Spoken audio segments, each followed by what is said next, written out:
Góðan daginn og velkomin í Silfrið. Við erum svona svolítið á fræðilegum nótunum hérna seinna í þættinum. Ætlum að fjalla tvær bækur sem að koma út fyrir jólin og tengjast þjóðmálum, Ójöfnuður á Íslandi eftir Stefán Ólafsson og Arnald Sölva Kristjánsson, og svo í liði forsætisráðherrans eða ekki Björn Jón Bragason. Hann að rekja atburði sem eru hér á Íslandi á árunum aðalega fyrir hrun, deilur í kringum fjármálalífið og fjölmiðla og fleira. En við byrjum hérna á vettvangi dagsins. Þetta nafn á bók eftir Halldór Laxness. Stefán Pálsson hér, sagnfræðingur, Viðar Þorsteinsson, heimspekingur menntaður frá Bandaríkjunum, Sirrý Hallgrímsdóttir, ég veit ekki hvað þú starfar núna. Ráðgjafi. Þú ert ráðgjafi, þú varst aðstoðarmaður menntamálaráðherra, og Guðmundur Steingrímsson, fyrrverandi alþingismaður og formaður Bjartar framtíðar. Og heimspekimenntaður. Og heimspekimenntaður, já.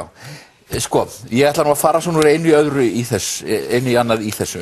Byrja á þér, Guðmundur, þú skrifaði grein í Fréttablaðið í gær og svona dálítið fjöruga grein, og þar ertu að skrifa ríkisstjórnar sem tók við, og þú segir að hún gerir þig ringlaðan, og þú segir að þú hefur náttúrulega talsverða reynslu úr stjórnmálum og að þingi, þú segir að það eina leiðin sem þú heldur að þetta muni ganga sé að allir eða menn haldi mjög aftur af sér næstu 4 árin. Hvað meinarðu með þessu? Já, við erum alltaf séð ríkisstjórnin springa undanfarið út af einhverju sem hefur gerst og verið höndlað illa, og ríkisstjórnir hafa verið að svona samstarf hefur svona hrygt í stoðum ríkisstjórna út af einhverju sem menn hafa verið að segja, og það eru hérna á sviðinu núna, og ég myndi segja kannski einhverjum í Sjálfstæðisflokknum aðilar sem geta farið mjög í taugarnar á fólki á vinstri kanti stjórnmálana. Þetta sé alveg augljóst mál, og ég nefni það bara í greininni. Ég meina, Ásmundur Friðriksson með sitt viðhorf til útlendinga, Jón Gunnarsson með svona sína stefnu í virkjana og umhverfismálum, og svona ákveðnar tengingar mögulega við kaupfélagsskaðfræðinga og viðskiptalífið sem Ásmundur Einar þarf kannski að gera, þarf að skýra út, og Bjarni Ben auðvitað mjög viðskiptatengdur, og það hefur ýmislegt komið upp náttúrulega, og Stundin og fleiri fjölmiðlar vera að fjalla svona svona viðskipti hans fjölskyldu, og ég held að það megi voðalega lítið koma upp í ríkisstjórnarsamstarfinu sem á einhvern hátt skandall að þessu leyti, og það þurfi mjög svona mjög virkt aðhald. Ég held að Sjálfstæðisflokkurinn sé eftir að 3 ríkisstjórnir hafa runnið út í sandinn, að þá sé hann með litla inneign. En hafi núna fengið svona heilbrigðisvottorð frá vinsælasta stjórnmálamanni landsins sem Kata Jak, og fær þess eina tilraun í viðbót, og það kann að vera að þetta takist, en ég held að hann þurfi að vanda sig mjög mikið. Sko, stjórnin byrjar náttúrulega, hún fær fljúgandi start, ég finna 78% í skoðanakönnunum í vikunni. Já. Það er ansi gott. Já, eins og ég segi í greininni, þá held ég að Bjarni sé sko hlæjandi alveg í hring yfir því að hafa komist í svoleiðis ríkisstjórn. Eftir hann komst í, dálítið mikið í hann krappan. Ég meina, það var mjög auðvelt að segja að Sjálfstæðisflokkurinn ekki stöðuleika afl, vegna þess að 3 ríkisstjórnir sem hann hefur verið í hafa runnið út í sandir á þess að kjörtímabilið hafi klárast. Og síðasta ríkisstjórn, hann mátti halda því fram með góðum rökum, og vissulega segja kannski 2 hliðar á því, og ekki fleiri, að hún hafi sprungið út af leyndarhyggju og máli sem sjálfstæðismenn höndluð illa. En hún byrjaði náttúrulega, sko, ég held að hún hafi byrjað með 45% fylgi, ríkisstjórnin sem þín gamli flokkur tók þátt í, og það var náttúrulega nánast met í því að byrja illa, sko. Ég held ég bara með algjört met í því. Já, með 25% eftir mánuð. Eftir mánuð, já. Algjörlega. En það sem gerir mig ringlaðan og eiginlega fer í taugarnar á mér, að eftir þessa atburðarás undanfarinna ára skuli aðrir flokkar ekki geta mynda ríkisstjórn án Sjálfstæðisflokksins. En það bara svona. Hvað segir þú, Stefán? Þú hefur nú starfað innan VG, 78%. Já, sem nú svo sem komið kannski ekkert sérstaklega á óvart, og svona lengst af hafa nú ríkisstjórnir byrjað nokkuð vinsælar. þingið ekki einu sinni komið saman þá algjörlega eftir að koma í ljós hvernig til dæmis þessari stjórnarandstöðu tekst að stilla sig saman. Ég held að það séu einstaklingar innan stjórnarandstöðunar sem að í rauninni hafa meiri ímuguskur á öðrum heldur en gagnvart stjórninni út í það farið. Ég held að þegar að Sigmundur Davíð lítur yfir þingsalinn, sem sagt að því gefnu hann mæti í þingsalinn og fer að reyna að taka svona afstöðu til þess hvort liðið honum sé svona minna illa við. Það sé ekkert auðvelt valendilega. Þannig að, eins og segi, þetta var ekkert óskastaðan eins en þetta var það sem að kom upp úr kössunum. Við erum með 8 flokka á þingi. Það verður bara, það er alltaf erfitt að púsla saman meirihlutastjórn út frá 8. Greiddir þú þessari stjórn atkvæðið þitt á fundi hjá VG? Já, ég gerði það. Ég meina, eins og ég segi, við fórum í gegnum þessa kosningabaráttu og við sögðum það afskaplega skýrt að markmiðið væri það að VG vildi mynda ríkisstjórn. Jafnframt að fyrsti kosturinn þar yrði vinstri stjórn og menn fóru í þær umræður. Þær skiluðu því miður ekki árangri og þá var bara möguleiki númer 2. Sirrí, Sjálfstæðisflokkurinn gefur náttúrulega eftir forsætisráðuneytið. Hann er reyndar að fá ansi mikið í staðinn í mörg ráðuneyti, hann er að fá nefndarformennsku í mörgum nefndum og svona. Ég meina, hvaða væntingar hefur þú til þessara stjórnar? Já, ég segi bara, ég vil nú fyrst segja því að Guðmundur var að skrifa þessa grein sem þú varst að vitni í. Hann skrifaði aðra grein sem fyrir nokkrum vikum sem ég fannst mun svona skemmtilegri, sem hann er að tala hvernig þessi umræða í stjórnmálum, hvað hún hefur verið óvægin og gagnvart stjórnmálamönnum, en síðan einhvern veginn dottin í gamla gírinn aftur. Nei, ég fyrir ekki en hérna allt í lagi. Þetta er sakleysislegt hjá mér. Já. Sem sagt, það er alveg augljóst að eftir á allt það sem undan hefur gengið og flokkur Guðmundar hefur sem sagt sprengti síðustu ríkisstjórn út af einhverju málum og uppþóttum og einhverju slíku. Það er búið að kjósa eftir það. Og það sem kom út úr þeim kosningum er ákall hjá þjóðinni frekar breiða skírskotun, að flokkar sé að vinna þvert á stefnur frá hægri til vinstri og það er bara, og þessi rótgrónu flokkar, þeir voru að fá betri kosningu. Sjálfstæðisflokkurinn ennþá langstærsti flokkurinn, þrátt fyrir allt þetta sem að Guðmundur taldi hér upp, sem að kannski segir að ég veit að lýðræði getur verið pirrandi en það segir nú bara sína sögu. Og mér fannst bara þessir forystumenn þessara flokka sem settust niður og mynduðu þessa ríkisstjórn gera það mikill ábyrgð, vönduðu greinilega mjög til verka, voru að hlusta á þjóðina og þessa niðurstöðu og menn eru bara að vinna samkvæmt því. Og ég hef verði að segja mikla trú á þessari ríkisstjórn.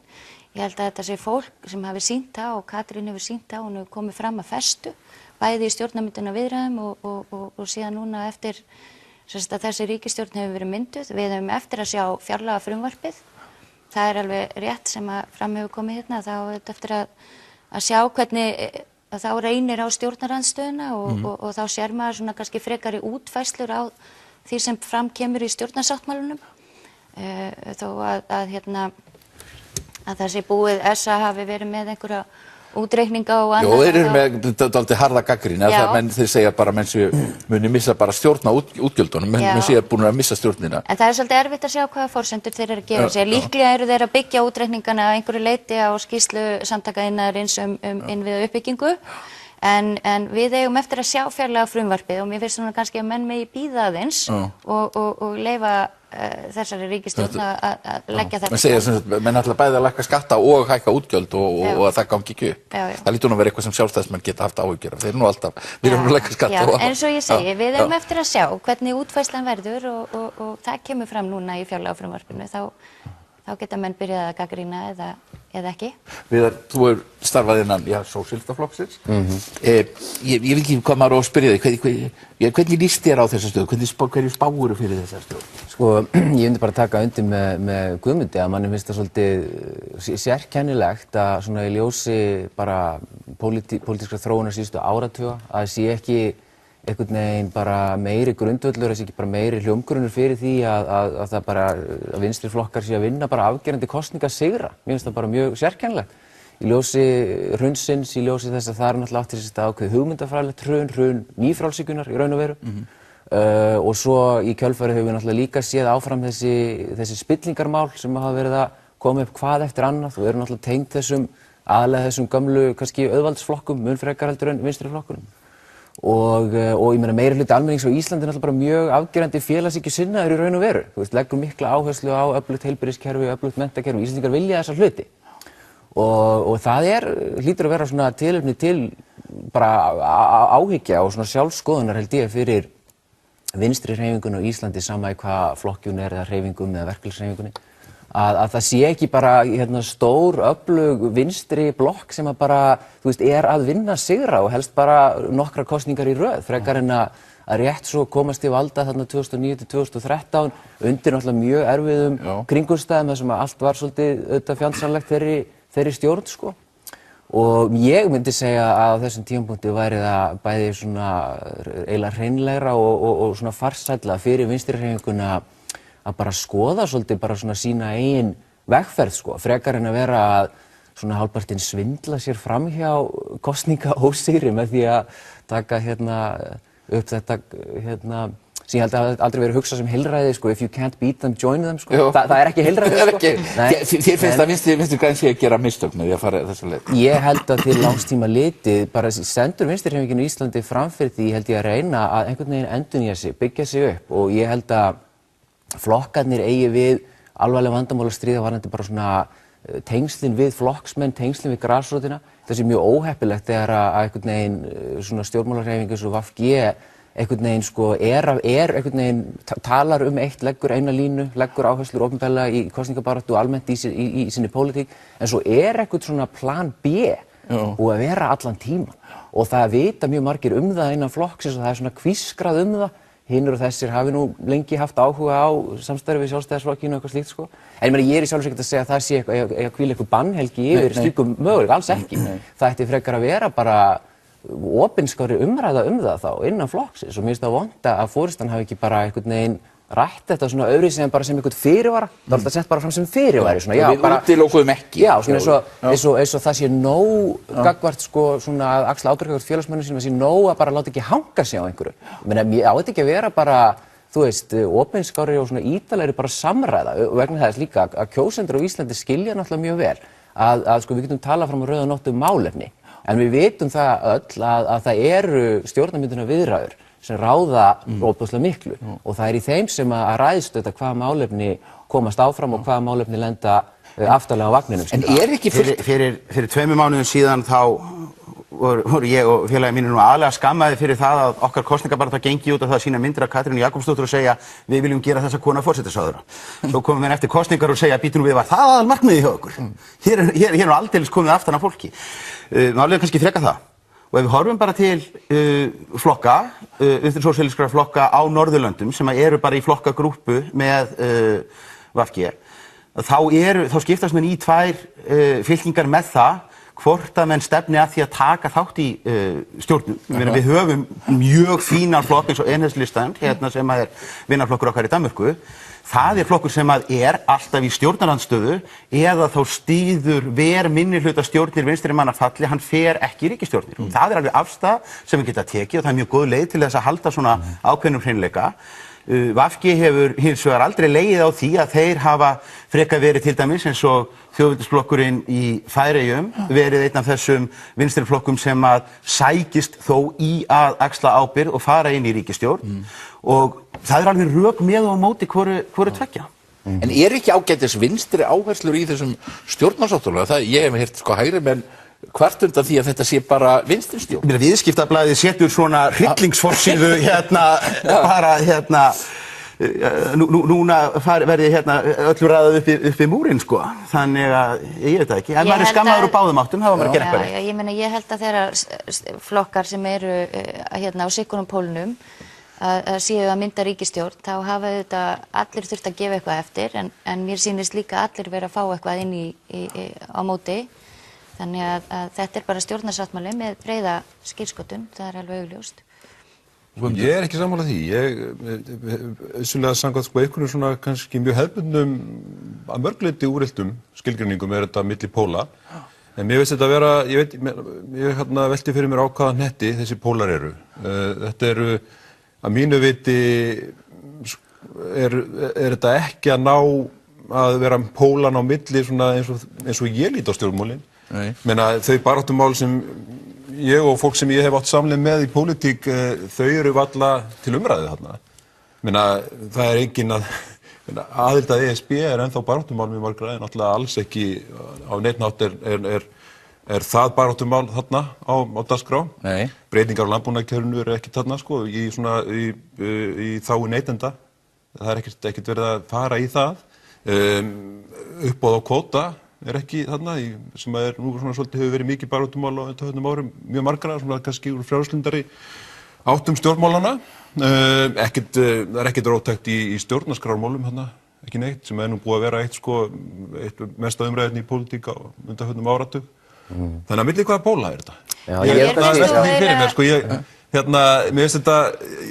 Mér finnst þetta ekkert vera neitt ríkisstjórn með eitthvað sérstaklega breiða skírskotun, mér finnst þetta vera íhaldsstjórn. En hún er hins vegar það sem að höfða tilmynur áherslur í umhverfismálum, sjálfstæðara Alþingi og uppbygging innviða. Og ég vona að sjálfsögðan takist þetta. Velferðarmálum. Þetta þarf eftir að sjá fjárlögin og auðvitað er það eitthvað sem ég myndi vilja sjá takast, en ég myndi nú bara til breiðu skírskotunum að VG stæði á fjalli með því að ná einhverju fram í það er eftir að sjá sko. Mér finnst þetta samt sem að ekki vera endilega þessi mál sem Guðmundur nefnir, mér finnst þetta ekkert endilega vera þessi stóru mál sem að eiga að vera á dagskrá. Mér finnst þetta vera, við nýfrjálshyggjuna. Mér finnst þetta vera mála, það er að snúa við þessari hrikalegu þróun sem búin að vera hér á Íslandi og almennt í vestrænum stjórnmálum síðustu áratugina, sem að ójöfnuður hefur verið að aukast óboðslega. Það er að vera til nýjar öreiga stéttir, til dæmis innflytjenda, millistéttin, það eru þumalskrúfur settar á hana, ekki síst í gegnum þetta fjármálakerfi sem er að gera ungum barnafjölskyldum nánast ómögulegt að komast taki úr höfuð og svo framvegis. Og sko vinstrihreyfingin, hún hefur látið þetta valta yfir sig einhvern veginn, og það er einhvern veginn engin vilji til þess að snúa sig við. Þetta er sem ég vera svona einhvern veginn stóra verkefni okkar og vissuleyti kannski bara svona endur uppgötva þetta sígilda hlutverk vinstri afla, sem er það að vera verkalýðsinnuð og tala fyrir hagsmunum almennings og launafólks og þeirra sem að bera skarastan hlut frá borði, til dæmis öryrkjar og fleiri slíkir hópar. Og í þeirri baráttu þá náttúrulega eru auðvaldsöflin aðal óvinur okkar, óvinur númer 1. Og í þessum kringumstæðum að þá náttúrulega er bara verið, ef það er þá farið í ríkisstjórn með þeim flokkum sem eru helstu fulltrúar auðvaldsins, að þá náttúrulega er augljóslega verið að gefa algjöran afslátt af þessu, það er verið að fresta þessu uppgjöri algjörlega, og ég held að þetta þýðir bara til langs tíma að vinstri sé að halda áfram að dæma sjálft sig til þess að vera í þessu svona aftursætis hlutverki og sé ekki að fara að ná vopnum sínum eins og mér finnst það ætti að vera að gera. Mér langar að spyrja Stefán, eitt af því sem að bara gæti strax verið óþægilegt fyrir vinstri græn í þessari stjórn, það eru fréttir af auknum umsvifum Bandaríkjahers á Keflavíkurflugvelli. Nú ert þú, hefur þú starfað með hestaðum og ég var einhverjum foreldurum mínum og sjálfsagt afaðinum líka og þetta er á sama tíma og við höfum þennan furðulega forseta í Hvíta-húsinu sem er að hleypa öll í bál og brand í alþjóðastjórnmálum. Og reyndar svo sem náttúrulega merkilegt að reyndar þessar framkvæmdir sem maður er að tala um núna eru náttúrulega sömu framkvæmdir og rötuð inn í fréttir hér í ársbyrjun 2016. Þá höfum mjög fáir áhyggjur af þessu nema VG fulltrúarnir. Að hluta til kannski vegna þess að þá var Obama í Hvíta-húsinu og þótti nú bara nokkuð sport að vera að þjarma að Rússum. Það er klárlega vandamál. Ég segi það reyndar að ég hef líka dálítið saknað þess að ég myndi vilja sjá fleiri flokka vera með harða stefnu í utanríkismálum. Við í okkar samtökum, við sendum út spurningalista til allra stjórnmálaflokkana fyrir kosningar, þar sem við vorum með mjög ítarlegar spurningar varðandi afstöðu til NATO, til hernaðaruppbyggingar og þar fram til götunum. Og ég var alveg undrandi hvað margir af flokkum sitjandi á þingi og jafnvel með talsverða sögu eiginlega bara nánast skiluð auð. Það er reyndar alveg ótrúlega, á Alþingi er lítill áhugi og lítill þekking á þetta. Það er lítill áhugi. Það eru bara einstaka þingmenn, það verður að segja alveg svo. Þau rata sjaldan inn í þingsalina og svo er það þetta fyrirkomulag að í málinu eru tekið fyrir rætt í utanríkismálanefnd en allt sem að gerist í utanríkismálanefnd það er undir trúnaðið þannig að það ratar ekkert út og það er mjög sérkennilegt hvernig við höfum tekið utanríkismál út fyrir sviga í pólitískri umræðu og líka, sem er líka þetta merkilegt, er að þegar að þetta dúkkar upp, þegar að við allt í einu kveikjum á því að hér sé áhugi hjá Bandaríkjaher að auka hér viðveru eða færi framkvæmdir, að þá gerist það alltaf þannig að það er einhver útlendur fréttamiðill sem segir frá því. Já. Það er ekki, og hérna, þetta er þá alltaf einhver svona sem að kemur og íslenski stjórnmálamenn verða voðalega vandræðalegir og þurfa að láta skoða þetta. Þetta er samt við erum í NATO, þetta er ekki jafnsamt klárt og kvitt hver er með og hver er á móti menn þetta er allt nú orðið svo lítið núansera að það var að vera með Bandaríkjamönnum með á móti Rússum og allt það. Og þetta er Trump náttúrulega mörguleiti að rjúfa oft svona einhverja gamalgróna sátt sem er búin að ríkja jafnvel meðal NATO-ríkjanna eitt og annað. Frá 49, vel. En það verður kannski Trump sem sprengir þessa ríkisstjórn. Getur þetta orðið vandræðalegt mál fyrir VG? Mér finnst það bara, ég líti ekki á þetta sem eitthvað sem sé vandræðalegt eða geti þvælst fyrir, ég finnst bara á þetta sem bara alvarlegt mál. Mér finnst það bara vera mjög alvarlegt og slæmt mál ef að við ætlum að skipa okkur í þá sveit sem að eykur hernaðarviðbúnað, sem að elur á spennustígi. Mér finnst þetta bara vera miklu stærra mál heldur en það snúist einhverja íslenska ríkisstjórn. Og hérna, ég meina, það er bara mjög sterk hagsmunaöfl bæði hérna á Vesturlöndum og eins í Rússlandi sem að bara vilja ala á nýju köldu stríði og bara gegn því verðum við að standa og sérstaklega til dæmis bara í dag. Í dag eru verið að veita friðarverðlaun Nóbels ECAN samtökunum sem er að berjast fyrir kjarnorkuafvopnun þar sem að við sem NATO-ríki neitum að skrifa undir alþjóðlegan sáttmála banni við kjarnorkuvopnum bara vegna þess að það samrýmist ekki stefnu NATO.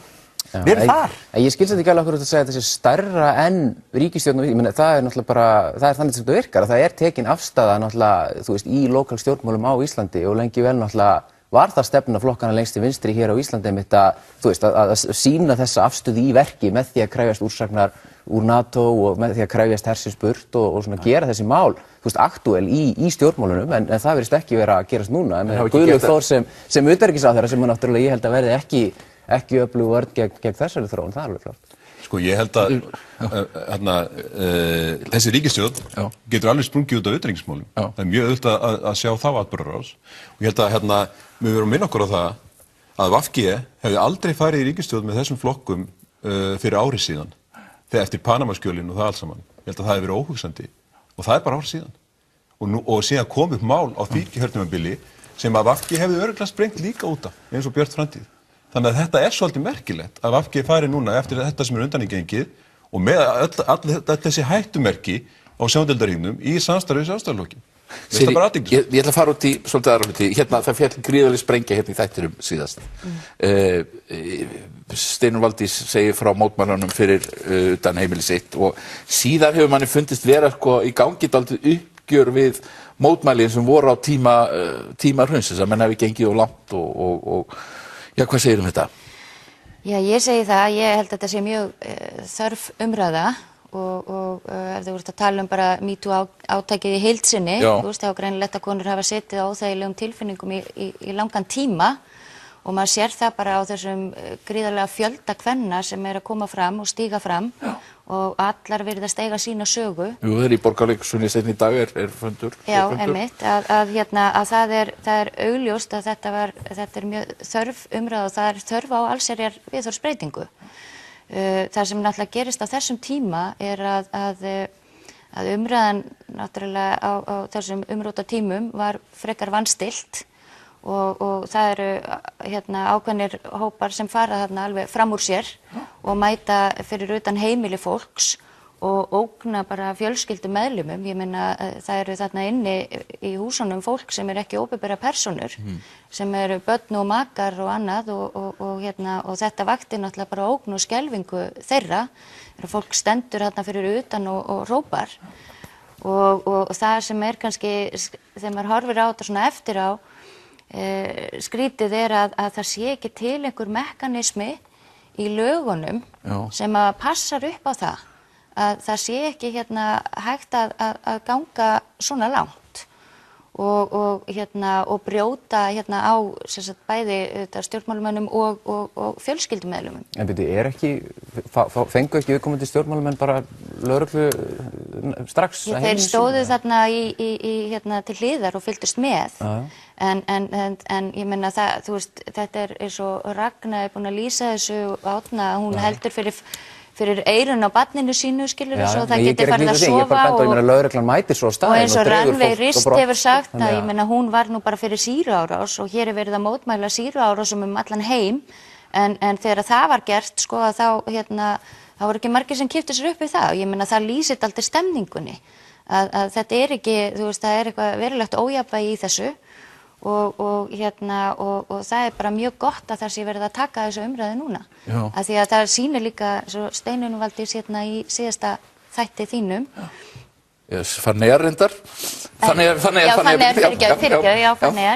Að þá hún sko hefur ekki komið fram og ekki talað þetta í hvað 7 ár. Það náttúrulega merkilegt sko, hún var náttúrulega að sumu leyti má segja að flokkurinn hafi líka þessum tíma sko, Steinunn Valdís náttúrulega hún að taka við styrkjum og þetta voru erfið þessi styrkjamál og þetta var kannski ekki gott en að sumu leyti má segja að Samfylkingin hafi líka verið að fórnenni, þeim fannst ekkert vont að losna við. Já, ég meina það augljóst að hún naut ekki mikil stuðnings innan Samfylkingarinnar og það sýndi sig og það kannski gerir hana líka veika fyrir.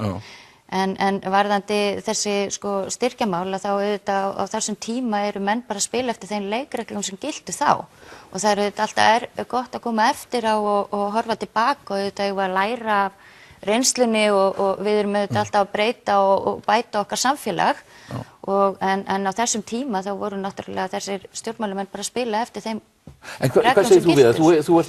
Þú ert sósíalisti þið hafið verið með róttæka sumarháskólan og þið eru ekkert sérstaklega mikið á móti því sem að menn kalla borgaralega ólíðni eða ég meina mótmæli eru eiginlega partur af ykkar svona vef, þegar ég má ekki segja það sko. Hvað finnst þér þessa umræðu að Ég veit ekki með Sósíalistaflokk Íslands. Nei, ég ekki með sósíalistaflokk en það náttúrulega bara það sú hreyfing sem þú tilheyrir. Jú, ég var mjög virkur þátttakandi í öllum þessum mótmælum veturinn 2008-2009 og fram til 2010. Og kynntist mikið af fólki þar og var mjög virkur þátttakandi í allri þessari hreyfingu og þessari mjög svo merkilegu bylgju sem átti sér stað þá. Og hún átti sér náttúrulega margar birtingamyndir og margar af þeim myndi ég segja hafi verið gríðarlega jákvæðar. Ég man til dæmis eftir bara hvað var bara spennandi til dæmis að kveikja á Silfri Egils á þessum tíma, akkurat þessa mánuði. Og það var svona einhver svona mikil gerjun og ný bylgja af pólitískum áhuga sem átti sér stað og þetta var mjög bara stórmerkilegur tími. Mótmælin voru náttúrulega mjög virkur þáttur í þessu. Mótmælin voru náttúrulega langmestu leyti bara mjög réttmæt tjáning, réttlátrar reiði almennings á Íslandi yfir náttúrulega bara því hvernig Ísland hafi verið leitt í hörmulega stöðu vegna náttúrulega hluta til vanhæfis og aðgerðarleysis og spillingar stjórnmálastéttarinnar og svona. Svo var náttúrulega almenningur hérna á Íslandi sem var að lenda í því að það var gengið að heimilum þeirra. Ríkisvaldi á Íslandi tók sér heimil til þess að ganga að heimilum fólks þar sem að það var svipt heimilum sínum og með tilheyrandi náttúrulega tráma fyrir fólki sjálft og börnin þeirra og ég veit ekki hvað og hvað. Svo svipað leyti að koma upp þessi hælisleitendamál þar sem að íslenska ríki náttúrulega fer fram með bara því sem ég myndi kalla bara mjög gróf mannréttindabrot gegn alsaklausu fólki. Lögreglusveitir mæta heim til fólks í dögun og dregur það út úr heimilum sínum eða úr sínum híbýlum í járnum upp í flugvélar þar sem því er fleygt í einangrunarbúðir á Grikklandi. Og þetta það sem íslenska ríki að gera. Þetta náttúrulega ábyrgð stjórnmálamanna sem að taka þessar ákvarðanir. En auðvitað segi ég ekki sammála að mótmæla við heimili fólks, mér finnst það ekki rétt, mér finnst það auðvitað að virða mörkin milli heimilis og einkalífs. En ég meina varðandi svona þetta einhvern veginn hvernig þessi umræða að þróast, mér finnst það svolítið áhugavert og í rauninni kannski skil ég ekki alveg hvernig sko MeToo-byltingin sem að fjalla náttúrulega almennt reynslu allra kvenna af því að búa við sko kynferðisofbeldi og áreitni sem að þær þurfa að mæta hvarvetna í opinberu rými og á heimilum sínum leggst nú tiltölulega jafnt held ég á allar konur óháð til dæmis stéttastöðu, óháð því hvort þær eru frægar leikkonur eða stjórnmálakonur eitthvað slíkt. Nú þessi umræða hún farin að snúast dálítið svona einhliða finnst mér stöðu og áhyggjur sko stjórnmálakvenna. Kvenna sem kannski þrátt fyrir að búa við þetta tiltölulega mikið öryggi og forréttindi og geta til dæmis hringt á lögreglu og látið fjarlægja fólk fyrir utan heimilisins. Ég ekkert viss að sko svona venjulegar óbreyttar alþýðukonur geti gert þegar að þú veist, óðir fullir kallmenn eftirhellar eru að setja þar á heimilu sínum, sko. Þannig en ég gera auðvitað ekki lítið úr því að þetta mikilvægt prinsipmál að sé ekki mótmælt við heimili fólk. En ég átti ekki alveg vona því að umræðan færi í þessar áttir og manni finnst nánast eins og það sé svona verið að kannski svona nota tækifærið á einhvern pínu tækifærið sem hann hátt til þess að vera svona endurskrifa einhvern veginn svolítið söguna og svona setja einhvern lok núna á eiginlega svona arfleif þessarar merku lýðræðisbyltingar sem átti sér stað hérna í kringum hrunið á Íslandi og ég ekkert svo endilega ánægður með það. Ég held að það sé líka ágætt að þú takir þá svolítið tilliti þess að það ekkert allir að upplifa hlutin á sama hátt og þú og fólk í mismunandi sko stöðu og þegar að þessi tímar áttu sér stað að þá ert þú þarna kannski mikill þátttakandi í þessum mótmælum en það eru aðrir í samfélaginu sem voru bara skelfingu lostnir og voru ekki að upplifa þetta sama hátt og þú.